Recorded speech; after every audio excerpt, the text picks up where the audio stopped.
bem-vinda, mulherão, a essa Semana Depressão e Ansiedade Zero, uma websérie online dividida em 3 capítulos onde você vai aprender como superar a depressão, a ansiedade e os ataques de pânico de um jeito simples, rápido, eficaz e sem fazer uso de medicamentos. Esse evento foi dividido em 3 aulas. Em cada aula ele será focado em estratégias que farão com que você possa aprender como superar a depressão, a ansiedade, os ataques de pânico. Na aula de hoje você vai aprender quais os 4 principais obstáculos que te atrapalham na hora que você deseja superar a depressão, a ansiedade e os ataques de pânico.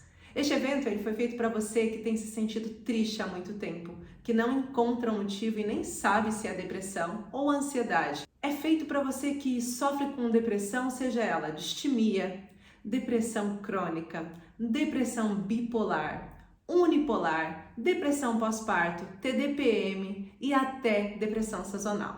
Se você tem crises de ansiedade controladas, com medicamentos, se já desenvolveu transtorno de ansiedade generalizada, estresse pós-traumático, burnout, TAD, toque, fobias generalizadas e até mesmo ataques de pânico severos.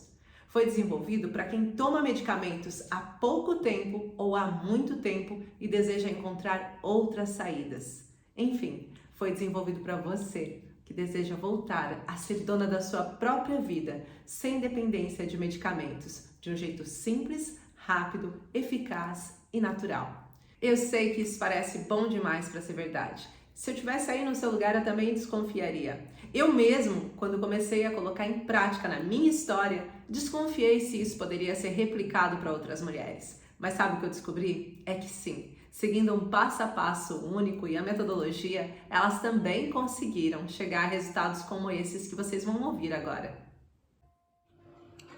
Olá, eu sou a Ana Cristina Freitas, tenho 45 anos, tenho uma depressão há mais de 20 anos, com crises de ansiedade, ataques de pânico, muitos vômitos, diarreia por vezes também. Estava numa fase em que já não saía de casa, estava a ser seguida por psiquiatria, a tomar antidepressivos, calmantes para dormir e nada estava a fazer efeito. A minha família já se sentia preocupada, a minha própria médica de família já pensava em internar-me em psiquiatria, porque eu levava os dias a chorar, sentia-me mal, sempre com a sensação que ia morrer. Até que um dia eu estava no Facebook e vi um vídeo da Regiane e comecei a ouvir. E não sei explicar, senti que algo que estava ali, uma mudança para a minha vida. E disse ao meu marido, amor, vou fazer isto. Eu já experimentei tanta coisa, deixa-me experimentar isto por nós. E o meu marido disse, vais-te pôr nessas coisas da net? Eu disse, amor, eu tenho fé que aqui está a minha solução. Eu já fiz tanta coisa, eu não posso andar assim, eu estou cansada, eu não tenho vida. E então iniciei o projeto Método de Origens com a Regiane. E tenho-vos a dizer que no espaço de um mês eu já tive várias conquistas. Eu consigo sair de casa, consegui ir de férias, um dos pânicos que eu tinha era sair de casa e andar de carro. Consegui ir de férias, estou a ter uma vida normal, já consigo estar em família que eu também não conseguia. Não tenho tido crises de ansiedade, não tenho tido ataques de pânico. O meu ritmo cardíaco antes estava sempre acelerado, nunca mais teve. Só tenho a dizer que foi a melhor coisa que me aconteceu. Digo-vos, não pensem 2 vezes. Há solução. Por mais que se possam sentir em baixo, eu digo-vos, se acreditarem, passo a passo, nós conseguimos. Eu consegui. Vocês conseguem. É uma mudança radical na nossa vida. Basta nós querermos. Todos os dias eu faço caminhadas e eu pensar, não, andar a pé não, que eu sinto mal, eu tenho tonturas, eu vou desmaiar, eu vou morrer. Eu hoje já faço essas caminhadas diariamente, há quase há um mês.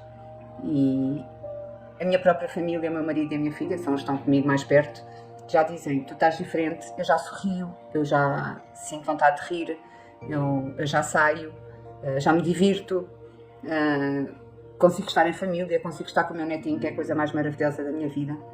E isso eu agradeço a este curso que eu estou a fazer, que me tem ajudado mesmo muito, tirou-me do fundo do poço. Por isso eu digo-vos, agarrem esta oportunidade, não olhem para trás, porque há uma esperança para nós. E nós ainda podemos viver e ser felizes. Um beijinho de luz para todos. Espero que vocês tenham ouvido esse testemunho que vocês acabaram de ouvir sobre mulheres assim como você. que poderiam ter desacreditado e achado que não haveria soluções, mas decidiram confiar. E aonde elas chegaram? Se elas conseguiram, você também consegue. Mas antes de você ficar pensando muito sobre esse assunto, eu queria explicar para você um pouquinho do fundamento que me fez chegar até essa metodologia e de como que essa história surgiu na minha vida. Eu nasci e fui criada no Brasil, sou filha de um pai português e de uma mãe brasileira, tive uma infância adorável, 4 irmãos e nós morávamos numa casa bastante movimentada. E sempre foi assim, muito alegre, sempre com muito carinho. Meu pai era caminhonista de pesados, a minha mãe só cuidava de nós como filhos, mas nós éramos muito unidos mesmos. Até que no dia do meu aniversário de 12 anos, eu estava comemorando na casa de uma amiga minha e nós recebemos um telefonema nessa casa, porque antigamente não tinha telefone em todas as casas, a dar uma triste notícia que meu pai teria falecido num acidente de viação. Aquela situação foi extremamente difícil pra gente, porque o meu pai era a fortaleza da casa, era quem segurava tudo, era quem sustentava a nossa história. E naquele dia, eu só tinha 12 anos e fiquei sabendo que meu pai tinha falecido nesse acidente. Pra piorar, eu tinha me chateado com ele, tinha dito pra ele que eu não voltava a falar com ele enquanto ele não trouxesse uma prenda que eu queria. Aquilo foi mesmo forte pra mim. Bem, eu lembro que a partir daí, as coisas começaram a degringolar de um jeito muito estranho. Nós fomos até a cidade de Paranavaí esperar o corpo do meu pai chegar, porque infelizmente o acidente dele era tão forte, que envolvia duas caminhonetas e um caminhão de pesados, e ele tinha perdido a vida de uma forma muito violenta, tinha sofrido algumas partes do corpo, tinham ficado decepadas e precisavam encontrar todas as partes do corpo para trazer. Quando ele chegou, por erro da funerária, não lacraram o caixão. Então o caixão dele foi aberto na minha frente, eu fui uma das primeiras pessoas a ver, infelizmente. E quando eu vi o corpo do meu pai tinha canos a segurar entre a mão e o braço, porque ele não tinha braço em nenhuma das pernas. Aquilo foi tão forte pra mim, tão forte, tão danoso, que a partir dali eu comecei a ter imensas crises. Eu me sentia ansiosa todas as vezes que eu saía na rua. O meu coração acelerava imenso e eu sentia que a qualquer momento eu ia desmaiar. E muitas das vezes eu desmaiava. Bastava eu entrar na fila de um banco, entrar num autocarro, entrar em lugares com muito movimento, chegar perto de muitas pessoas e simplesmente eu desmaiava. Anteriormente, essas crises eram mais espaçadas, mas cada vez mais elas estavam se tornando cada vez mais presentes. Eu passei a minha adolescência convivendo com desmaios. E quando eu tinha por volta de 17 anos, aqueles desmaios se intensificaram tanto que eu comecei a ter desmaios de 20 a 30 minutos em que eu urinava e até defecava. A minha mãe, então, na altura, procurou um especialista, um neuro, que deu um diagnóstico bastante forte para mim, dizendo que eu tinha uma doença chamada epilepsia. E que aquela doença era para a vida toda, que infelizmente o cérebro de uma pessoa epilética ficava condenado a ter pequenos lapsos, e quando ele tinha um lapso, eu desmaiava, e que era muito severo, e eu podia inclusive perder a minha vida. Eu pedi para minha mãe e quase implorei para ela para a gente fazer um novo diagnóstico. Nós fomos então até uma outra cidade vizinha, Campo Mourão, fizemos um outro diagnóstico. Nós fomos em Londrina, fizemos um diagnóstico também, em Paranavaí, e todos os diagnósticos se repetiam. Eu era epilética. Eu tinha apenas 17 anos, estava no início da minha jornada de trabalho, trabalhando no escritório de advocacia como secretária, sonhando com muitas coisas, e todos os meus sonhos poderiam ir por água abaixo, porque afinal de contas eu estava condenada a uma doença que precisava ser medicada pro resto da vida.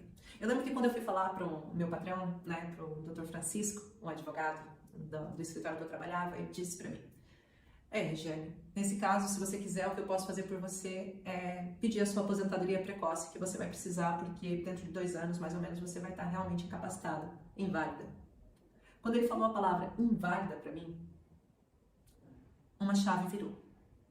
Eu percebi que, de fato, eu estava condenada a uma história que eu não queria viver, eu não estava disposta a viver e que eu não ia responder aquilo.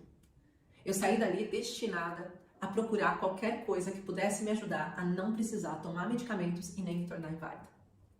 Foi então que eu descobri que existia uma ciência chamada neurociência e que estudava as questões neurais. Bem, se o meu problema era cerebral, eu precisava entender o bastidor do meu cérebro.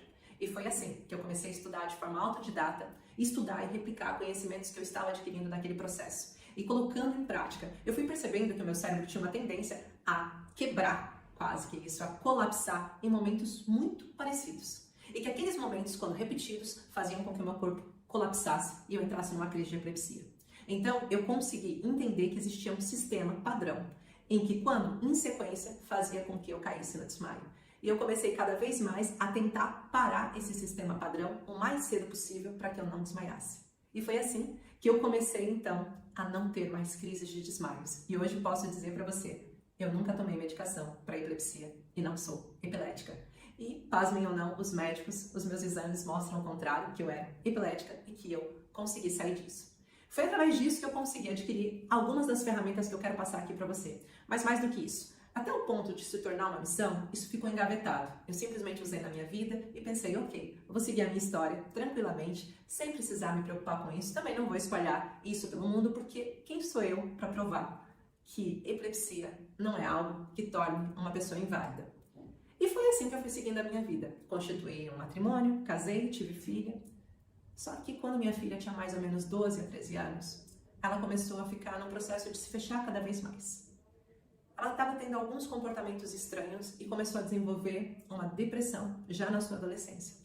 Começou com um processo de automutilação, se isolava, não conversava e foi se fechando cada vez mais, ao ponto de quando ela tinha mais ou menos 13 para 14 anos, eu estava tirando o meu mestrado na Universidade do Minho e quando eu estava no meio de uma avaliação coletiva, eu recebi um telefonema da minha filha dizendo que não queria mais viver e que ela queria se despedir de mim e que era o último dia dela de vida.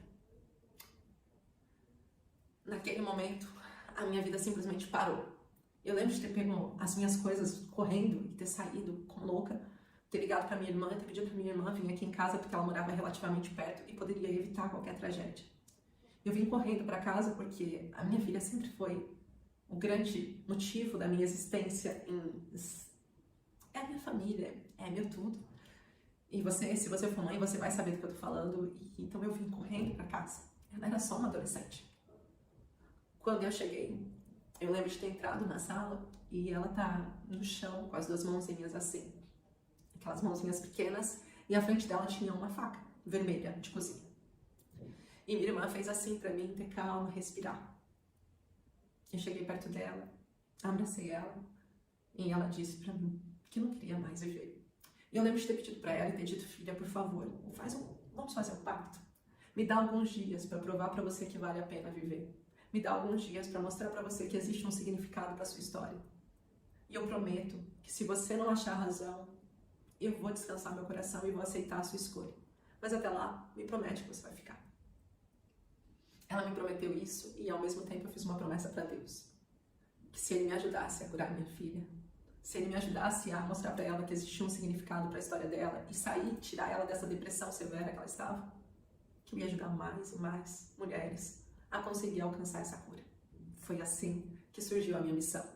Foi assim que eu comecei a pegar todos os meus conhecimentos e focar na saída desses traumas, desses sentimentos, desses medos, dessas dores emocionais, juntamente com a saúde mental e colocar para fora com uma metodologia simples e replicável. Mas para isso eu precisei tirar cursos e cursos e cursos e me formar cada vez mais em áreas terapêuticas que pudessem complementar o meu trabalho e pudessem me trazer o profissionalismo que eu sempre quis ter. E foi a partir daí que a minha história começou e que hoje eu divido ela com você com todo o meu carinho. E sim, a minha filha está viva, feliz e sem depressão. E isso eu posso dizer para vocês com todo o carinho do mundo, que se ela conseguiu, dentro de um quadro tão extremo, você também vai conseguir, seguindo a mesma metodologia. Agora, eu quero dividir com você quais são os principais erros que a maior parte das mulheres acabam cometendo quando tentam sair da depressão ou da ansiedade ou dos ataques de pânico, mas que ainda aumentam mais as suas crises. Por isso, peço que você pegue papel e caneta, porque agora a gente vai começar o que realmente interessa. Vamos começar a sua transformação, colocando na prática essa história. Bem, agora nós vimos aqui para essa área do quadro, porque aqui eu vou explicar para você esses principais erros que você pode cometer, acreditando que vai melhorar o seu processo e até mesmo que vai superar a depressão, a ansiedade e os ataques de pânico. E o erro número 1 é a síndrome de sofazê. A minha vida vai ser sempre assim, há anos que sofro com isso e não tem jeito de passar. Eu já tentei de tudo. Eu quero que você escute esse testemunho antes de eu explicar para você. Eu muitas das vezes tomava medicação durante o dia para dormir, porque não queria sair, não queria. Mesmo a minha filha dizia, anda connosco. Eu não queria sair, então o que é que eu fazia? Deitava-me na cama, vira para um lado, vira para o outro, não dormia. Então o que eu fazia? Tomava medicação. Agora não. Agora eu de manhã logo, eu arranjo-me, eu vou a roupa é esta. É esta. Mesmo, a Regiane mudou completamente a minha vida. Mudou mesmo. Como você pode ver, não é você a única pessoa que se sentia assim. Em determinado momento, eu quero também explicar para você que isso se passou na minha história. Que eu fiquei durante muito tempo esperando ver o que acontecia. Pensando, o que eu posso fazer para melhorar? E nada acontecia. Quando você cruza os braços, de fato, nada acontece. Ah, não, tem uma coisa que pode acontecer. As questões podem aumentar, amplificar. Mas por que a gente entra, então, na síndrome do sofazinho? Normalmente, você vai no médico com o intuito de resolver a sua situação. Aí você vai lá, se arruma, vai no médico, por quê? Porque você está com sintomas físicos, está com dores e que você já não está conseguindo lidar com aquilo. A sua vida está totalmente de pernas pro ar, você está sentindo que está tudo do avesso e que você já não tem o que fazer. Então o próximo passo é ir pro sistema médico de saúde, né? Aí você vai até o seu médico de família. Quando você chega no seu médico de família, o seu médico de família puxa a planilha, quando ele tem tempo de olhar para você, e aí naquele momento a primeira coisa que ele faz é te dar um medicamento para tomar e diz para você, olha, isso que você tem é uma depressão severa e não tem cura, você tem que ir tomando esse medicamento o tempo todo, tá? E a partir desse momento você começa então a acreditar que essa é a única coisa que pode acontecer com você. Então a síndrome do sofazinho é quando você acredita que não há o que fazer e você fica à espera da sua vida passar. Literalmente você fica esperando anos que aquilo mude, só com base no que o doutor te disse. Mas atenção, você nem procurou uma outra saída, você não descobriu se existia uma outra forma de lutar contra isso que você está se sentindo hoje. Por quê? Porque você acredita que a sua vida é assim e que foi diagnosticado. É quase como se você fosse como os gregos, né? Na tragédia grega. Acreditasse que essa fosse a sua sina e não há como mudar. Talvez seja essa a sua cruz e você tenha que carregar. E você vai se contentando com isso. Nada do que você faça dá certo. Aí você pensa sempre, nada do que eu faço está dando certo. Tudo que eu faço só piora. Sempre que eu tento, as coisas não acontecem, eu me decepciono. E esse nada, esse tudo e esse sempre são três grandes gatilhos que ficam acionados em você o tempo todo, dizendo para você que é melhor você se contentar com a situação que você está atualmente. Acreditando que, mesmo que você tente buscar uma outra solução, no seu caso, nada dá certo. Que no seu caso, sempre dá algo de errado. Que no seu caso, tudo que você faz acaba não resultando. Ah, resulta com os outros, mas não resulta comigo. Ah, Gi, eu até poderia tentar, mas no meu caso é diferente. Eu acredito que você não está mais cometendo esse erro, porque afinal de contas você está aqui nessa semana Depressão e Ansiedade Zero. Nesse evento que é feito para você aprender a superar a sua ansiedade, a sua depressão, os seus ataques de pânico de um jeito simples, rápido e eficaz e sem medicamentos. Então, você já está saindo desse erro número 1 e que bom que você está aqui. Agora nós vamos para o erro número 2. O segundo erro é a ponta do iceberg. Ficar focada nos sintomas do seu corpo, na insônia, no cansaço, na dificuldade de concentração, na angústia, na falta ou excesso de apetite, nas dores no corpo, na falta de motivação, entre outros, e não ver o que realmente é o problema. E não pense que é só você que comete esse erro. O próprio sistema de saúde ensinou assim. Isso porque o médico, hoje em dia, ele não tem mais tempo para o paciente. Ele não tem tempo para saber o que você realmente tem. Eu quero que você ouça o que esse médico escreveu nesse artigo. O que ele está dizendo sobre o sistema de saúde. Consultas no médico de família duram em média 15 minutos em Portugal. Quanto mais rápido atendemos, mais pessoas podem ter acesso ao serviço de saúde. É assim que funciona na medicina ambulatorial. Veja agora a afirmação feita pelo Dr. Olivan Queiroz. Confirmei o que eu já suspeitava. Não consigo atender em 15 minutos. Que nos faz pensar num diagnóstico assim que o paciente bate na porta. Diante dos primeiros dados, formulamos hipóteses, diagnósticos e seguimos com a investigação. Olivan ainda afirma: se antes a relação se dava entre médico e paciente, hoje se estabelece entre médico, computador, paciente. Bem, agora que você ouviu o que o médico disse, eu tenho certeza que vai ser muito mais fácil você conseguir compreender o que eu quero dizer com a ponta do iceberg. Com olhar só os sintomas. Você está vendo aqui esse barquinho e aí você pensa que você está nesse barquinho. E nesse momento você está indo em direção ao quê? A ponta de um iceberg. E aí você pensa assim, é tão pequenino, é só desviar. Este foi o erro que o Titanic cometeu. E talvez você esteja fazendo a sua vida ser o seu próprio Titanic, porque você está camuflando ou escondendo ou não olhando o real problema, a origem das suas dores, o que está acontecendo por trás disso. A origem do que faz você ter insônia, a origem do que faz você ter falta de apetite, a origem do que faz você se sentir cansada, fadigada, triste, com dor no peito, com angústia, com vazio. A origem disso é o mais importante. Mas você continua focada nos sintomas. E ficar focada nos sintomas só vai prolongar o seu tempo. Eu quero que você pense comigo um pouquinho e tenha essa reflexão aqui. Imagina só que você tomou um remédio para resolver a sua insônia. Você realmente acha que você resolveu o problema emocional que despoletou a insônia? Talvez não, né? Então, o que acontece quando você está com insônia? Existem dois fatores principais para você poder ter insônia. Uma desregulação no seu sono normal, que você não está tendo uma higiene do sono, que você não está fazendo uma rotina do sono, que é o que a gente chama e o que a gente faz também com os bebês.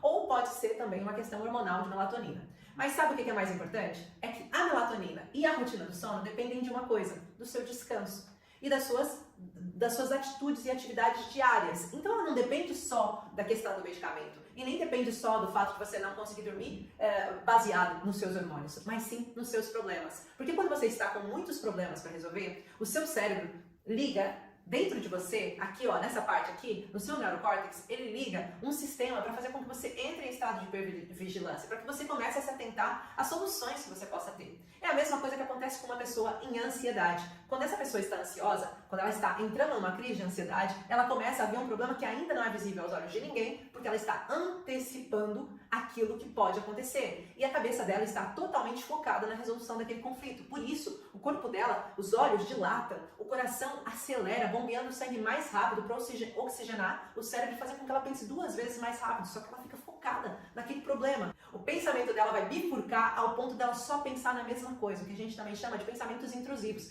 Eles entram e ficam ali só falando a mesma língua o dia todo. E tudo isso vai acontecendo enquanto o processo digestivo dela é mandado parar, as mãos dela começam a ter mais sangue para ela poder correr ou fugir da situação se ela achar que é uma situação de perigo. Tudo isso por quê? Porque naquele primeiro momento ela teve um pensamento que levou ela a um estado de resolução de um conflito.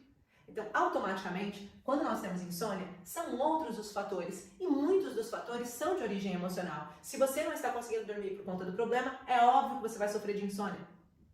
É tão óbvio que você vai se sentir fadigada no outro dia, cansada no outro dia. Então, você pode resolver tudo isso de forma química, você pode continuar só olhando para os sintomas, só que aqui embaixo, no talo do seu iceberg, os problemas só acumulam e o seu iceberg só vai crescendo e crescendo e crescendo e crescendo cada vez mais. Porque em vez de você resolver o que estava na origem, você focou apenas no sintoma. Isso é um grande erro que você não pode cometer se você quer acelerar a superação da sua depressão, da sua ansiedade, dos seus ataques de pânico, fazendo com que você volte a viver a vida que você merece. Agora vamos para o erro número 3.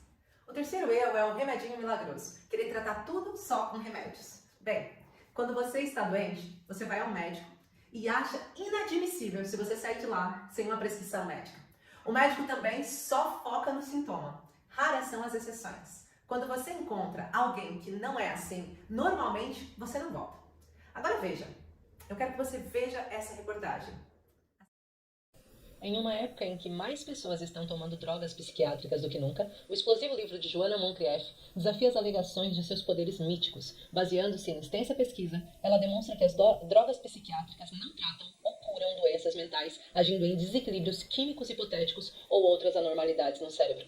Não há nenhuma evidência para qualquer uma dessas ideias. Além disso, qualquer alívio que essas drogas possam oferecer da angústia e perturbação de um transtorno mental pode ter um grande custo para a saúde física das pessoas. Há muito que já sabemos não existirem provas contundentes que apontem para que a depressão seja provocada por desequilíbrios químicos no cérebro. Aconteceu é que o mito foi prevalecendo e passou depois a ser considerado uma verdade. Vou colocar algumas reportagens a seguir que podem ser um grande soco no estômago, mas eu preciso que você leia com atenção.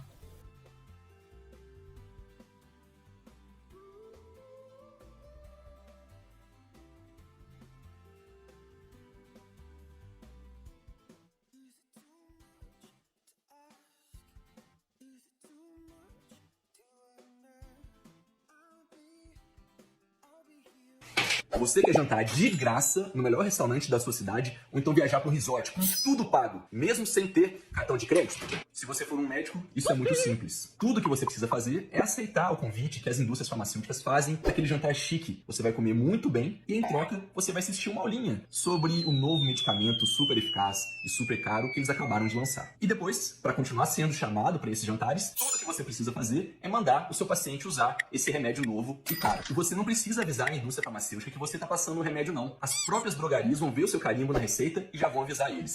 Inclusive, você pode até ser convidado para congressos que acontecem nos resorts mais chiques do mundo com tudo pago. Porque as pessoas precisam continuar achando que saúde é igual a remédio. Mesmo porque uma pessoa saudável é um cliente a menos para a indústria farmacêutica.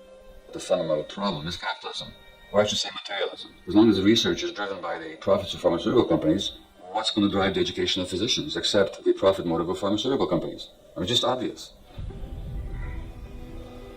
people have to be seen as automatons, as beings without really emotional needs or spiritual Basta needs. você assistir uma reportagem como essa para você compreender o que está por trás de todo esse diagnóstico precoce que cada vez mais a sociedade portuguesa tem sofrido.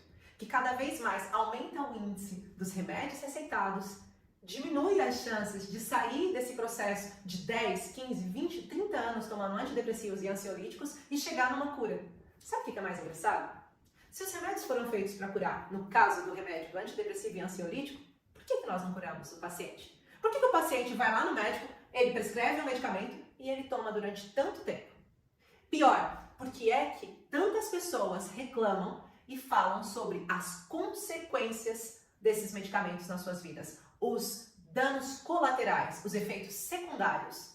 Pessoas que desenvolvem problemas, glaucomas oculares, situações sérias, problemas no coração, coração cansado, coração dilatado. Você pode desenvolver problemas e propensão para desenvolver AVC, dificuldade na memória, perda de memória temporária, Alzheimer precoce. Então tudo isso pode acontecer com você por conta dos remédios. Remedinho milagroso é quando você acha que só o remédio vai ajudar você nesse caso. E você começa a se medicar. Ah não, não se preocupa, Gi. Eu até ia assistir essa série, essa websérie Depressão, Ansiedade, estou até assistindo, mas na verdade eu já tenho o meu medicamento. Meu médico já passou. Inclusive, todas as vezes que eu sinto que não está fazendo efeito, eu vou lá e dobro a dose. Você quer uma coisa pior? Os remédios, esses ditos remédios milagrosos, antidepressivos e ansiolíticos, eles têm um tempo de duração no seu sistema. A partir de 10 anos, eles já não fazem nada. Ah, mas faz sim. Caso você queira tirar esse remédio, que é algo que eu vou falar daqui a um bocadinho, você tem graves problemas, porque o seu corpo já se acostumou com aquela dependência química. Então, é importante você entender há quanto tempo que você toma medicamento? Quanto tempo mais você acha que você vai precisar tomar para sair realmente da depressão ou da ansiedade? Diminuir as suas crises e aumentar a sua saúde mental. E se você está tomando um remédio para saúde mental, por que é que a consequência disso é você perder a sua saúde mental? Enquanto você resolve a depressão, você ganha um Alzheimer. Precisa ser assim? Depois, cadê a cura?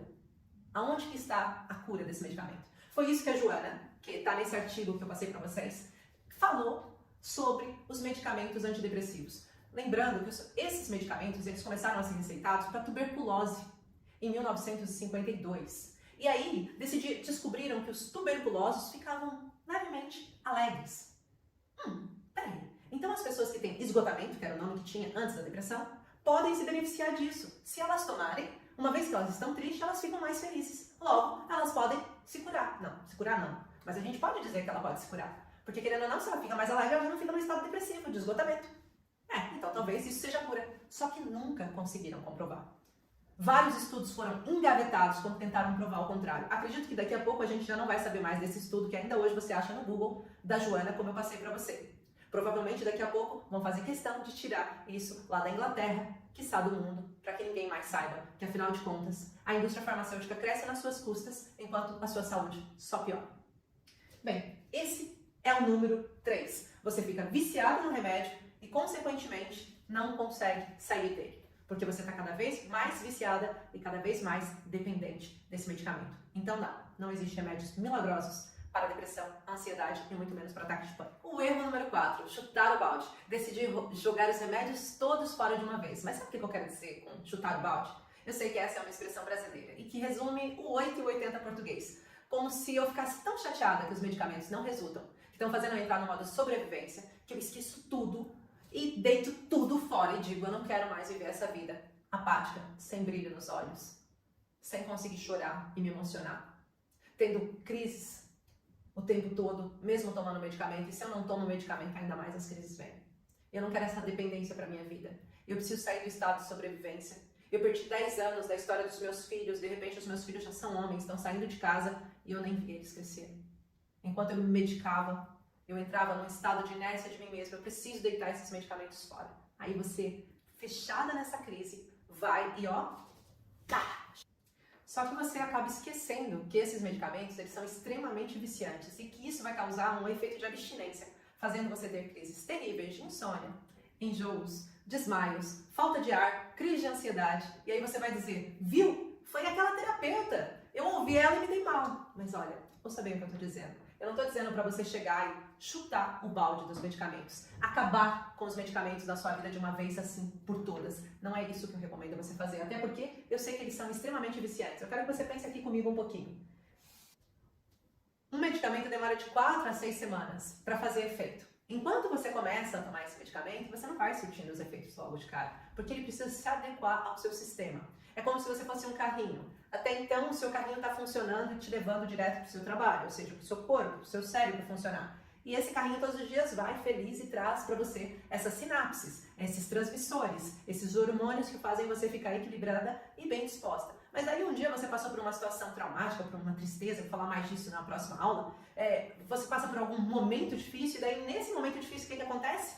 Você vem aqui, ó, e circuita. E aí o seu carrinho já não tem tanta força. Então quando você começa a tomar os medicamentos, o seu carrinho volta a acelerar. Num ritmo constante. Só que assim que você começa a tomar, ele ainda demora um pouquinho para perceber o funcionamento do seu corpo. Mas a partir do momento em que ele funciona, começa. Por isso que de manhã, às vezes, você se sente muito bem quando você toma um medicamento, mas ao longo do dia você vai perdendo essa potência do medicamento. O que nos leva a entender de forma clara e objetiva que se você cortar os medicamentos de uma única vez da sua história, se eles demoraram de 4 a 6 semanas para fazerem efeito, eles precisam de algum tempo para conseguir também sair do seu sistema. Atenção! Uma das coisas que eu vou ensinar para vocês aqui nessa série de aulas é você sair da depressão, da ansiedade, dos ataques de pânico de um jeito simples, rápido e eficaz. Sem o uso de medicamentos, ou seja, você sair sem o uso de medicamentos, mas caso você esteja tomando os medicamentos, esse processo ele vai ser feito com cuidado e não deitando, chutando o balde fora, porque isso é um erro que qualquer um de nós podemos cometer e provavelmente você, mulherão, pode já ter cometido.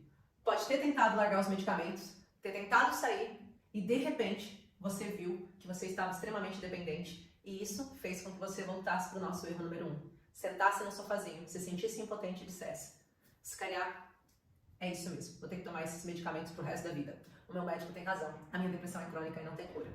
Eu quero que você escute esse testemunho aqui, para você perceber que no caso dela, ela também foi diagnosticada com uma depressão severa, crônica pelo médico e ela conseguiu sair. Quero-vos dizer também que já tomava antidepressivos agora por último há 13 anos e nunca consegui deixar de os tomar. O meu médico da família também dizia que realmente na minha idade não era aconselhável eu deixar de tomar e fui sempre seguindo o conselho dele. Até que realmente conheci a Regiane e já estou só num T2, como nós brincamos, já reduzi 2/4 do meu comprimido. Em breve passarei ao T0, mas muito feliz e muito realizada. Portanto, aquilo que vos posso dizer e que vos posso aconselhar é que corram, ultrapassem os obstáculos e atinjam a meta da felicidade. Porque conhecer a Regiane é mesmo isso, é conseguir atingir os nossos objetivos. Um beijinho muito grande, com carinho. Boa tarde. Vou saber o que eu digo para você. Fazer um desmame de medicamento precisa de um acompanhamento profissional e principalmente de um plano. Por isso, você chutar o balde vai colocar você mais dependente do que você desejaria e ainda criar um novo trauma, ou seja, um gatilho para sua ansiedade e depressão. Mas sobre isso, eu quero chamar a sua atenção porque eu vou estar falando amanhã. Bem, a nossa aula de hoje já está chegando ao fim, você aprendeu muitas coisas importantes e eu quero que você escreva nos comentários e na comunidade qual destes erros você tem cometido. Recordando você que hoje você aprendeu que a síndrome do sofazinho vai colocar você num lugar de impotência frente à sua saúde mental, piorando a sua situação. Depois você também aprendeu que ficar tratando só o sintoma não é a origem do problema. E isso vai ser só a ponta do seu iceberg, afundando o seu Titanic. O seu terceiro erro, então, que você aprendeu é acreditar que o remédio é milagroso e pensar que só os remédios curam e tratam a sua saúde. E isso só faz piorar. E por último, você aprendeu que chutar o balde, jogando no lixo todos os seus medicamentos, vai piorar em muito a sua situação. Isso foi o que você viu hoje. Mas na próxima aula, eu vou revelar para você o que os médicos não querem que você saiba. Exatamente. Você descobrirá o jeito mais simples, rápido e eficaz para superar a sua depressão, ansiedade e ataques de pânico. Eu quero pedir um favor para você. Aqui embaixo tem um botão para você aderir à nossa comunidade, caso você ainda não esteja. Bem como também tem um botão verde para entrar no nosso grupo exclusivo de WhatsApp. E por estes canais que eu estou colocando conteúdos extras da jornada, para você acelerar o seu processo de superação. Por isso, eu recomendo vivamente que você adicione estes meios de comunicação, para não perder nada, inclusive o link da próxima aula. Não deixe de escrever as suas dúvidas e comentar qual a sua maior sacada desta aula. Eu prometo que eu vou tentar responder todas vocês o máximo de pessoas que eu conseguir e ajudá-las ainda mais neste caminho de superação. Aguardo você na próxima aula!